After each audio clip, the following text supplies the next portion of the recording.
Thank you, Christopher. Hi, everyone. It's been a really great 2 days. So much fascinating details about the great research that everyone is doing. So I hope you have a little bit of room left in your brain for one last talk. I'll try not to take too much of your time. But I'm here to talk about the Center for Trustworthy Scientific Cyber Infrastructure that Tanya already told you pronounced the name perfectly.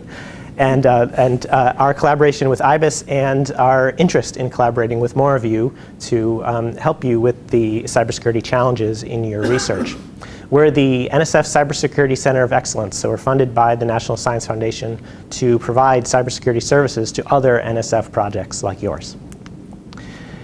And so our mission is to help you produce trustworthy science. And there's many ways of interpreting that. That's about protecting the integrity of your scientific data so that that you're presenting are trustworthy and are based on well-managed data, but also making sure that the data that you're collecting in databases and the web services that you're supporting are not being misused, and that attacks on your services and data aren't disrupting your scientific process, and so that you can focus on the science and not be distracted by nefarious things happening in cyberspace. And so part of that is to help science projects achieve and maintain effective cybersecurity programs. And we really do focus on cybersecurity being an ongoing program. It's not a checkbox that you're done at the end of the day and you're secure for the rest of your project, but it's always about evaluating your program and updating according to new threats and always improving the cybersecurity work that you're doing. So our center is a collaboration across 4 institutions. I work at NCSA at the University of Illinois. Von Welsh leads the team at Indiana University. Jim Marsteller leads the group at Pittsburgh Supercomputing Center, and Bart Miller is at the University of Wisconsin-Madison. So to support the cybersecurity needs of NSF projects, we have a number of activities, including guides and templates and blog posts and mailing lists and webinars. So we have an annual meeting that I'll mention again later, and also one-on-one engagements. So here's a list of the different NSF projects that we've worked with over now 3.5 years of our center. And our center was recently funded for another 3 years under the NSF CC program. And so we hope that will continue to be a growing list. But these engagements can help us work with the science project on a deep challenge, doing a risk assessment or developing a new cybersecurity program or implementing a new identity and access management system are just some examples. And so in the case of our collaboration with the IBIS project, we've had a 6-month collaboration prototyping role-based access control to the IBIS platform. And so as part of that, it's been important for us to make sure that we're conforming to standards like SCIM and XACML for doing our access control, and using open source software that implements those standards. And in the case of the WSO2 software that we've been working with for the prototype, has a company behind it that can support that software and provide a good sustainable product that IBIS would be able to use. And so like any of our engagements, we put the results of the engagement on our website, so more details about that engagement will be appearing on our website at the IBIS directory.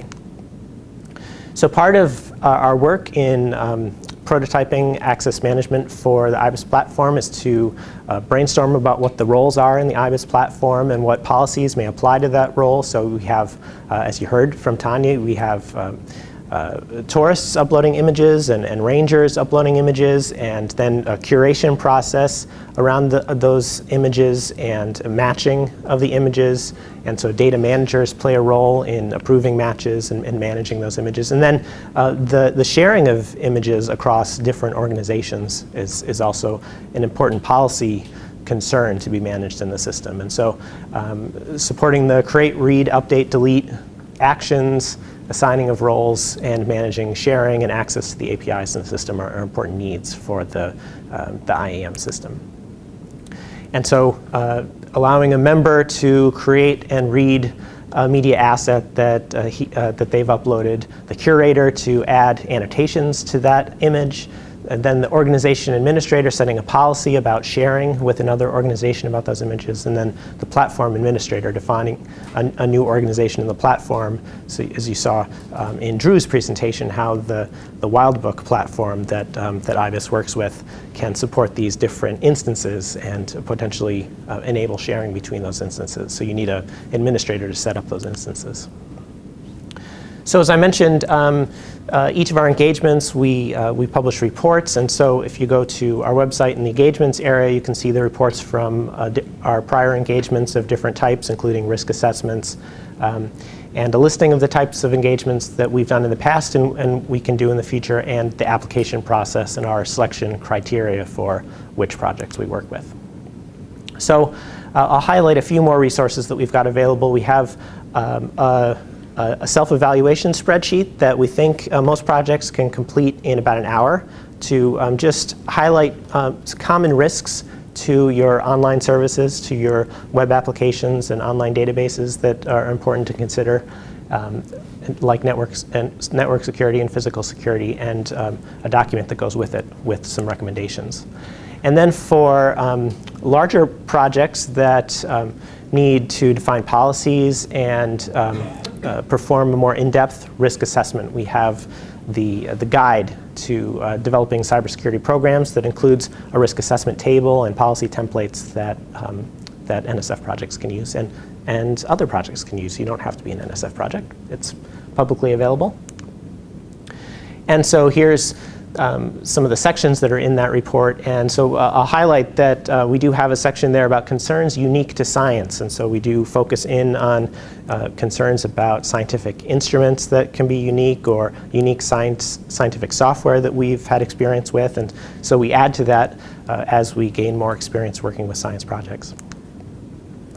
And so we heard some examples of sensitive data that we might be collecting from the field that could give poachers some access to information that could be misused. And so targeted attacks on the data that you're collecting is certainly a risk that may be of concern. And so strong authentication and strong access controls can be an important mitigation to implement in that case.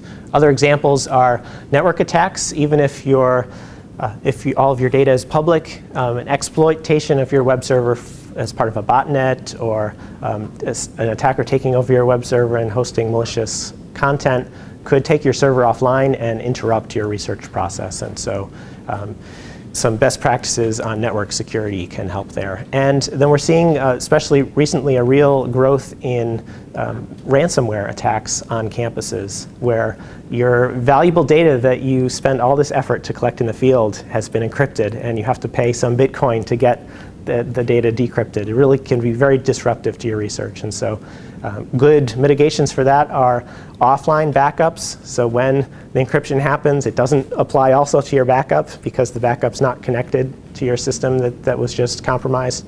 And also versioned backups, so you can roll back to a known good copy. So lots more resources on our website, including webinars that we have the fourth Monday of the month.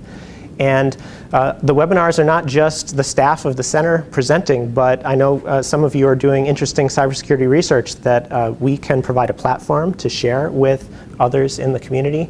And so please do think of our webinar series as being available to you. And if you have ideas, so presentations that you'd like to make, or presentations on topics that you'd like to hear more about, please let us know. We have a cybersecurity summit every year in August.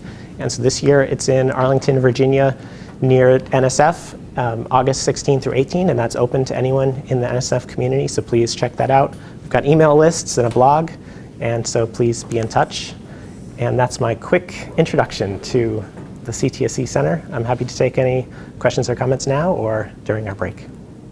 Thank you. Thank you.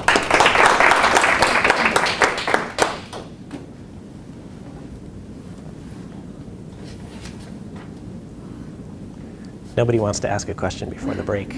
I want to make a comment that a lot of these sort of threats and have what may seem like an imagined problem for our project that Jim mentioned actually are very, very real, and we've encountered some of them already in the field, and sort of particularly in the access control and data sharing that was developed together with the people in the field. Every time we start a new project, we go over, so what is the flow of your data? Let's follow your data. Who touches it? When they touch it? How do you want to have the permissions set? And so that table came out of those conversations with people who are doing it. So these are very real problems, real issues that we're very happy for this collaboration for the STSC to work with us. So this isn't quite the kind of threat that you mentioned, but do you do anything to obfuscate databases, like differential privacy type techniques, to make individuals unidentifiable? I can't think of an engagement so far that has addressed that topic, but it's an example where I think our center could connect up a researcher with a need with an NSF security expert, an NSF-funded security expert with expertise there, and once we make that matchmaking, we could facilitate some good best practices there. From Microsoft, for example, a lot of the data we would like to release, but people are very shy about doing it because of this kind of threat. But not differential privacy, right? What's wrong with differential privacy? It doesn't work in practice. We can talk, but certainly for animal data, it's not about differential privacy. No, I know that it's not about individuals. But it is about individuals, very much so, but it's about different kind of obfuscation, and so differential privacy is not the model that would work here.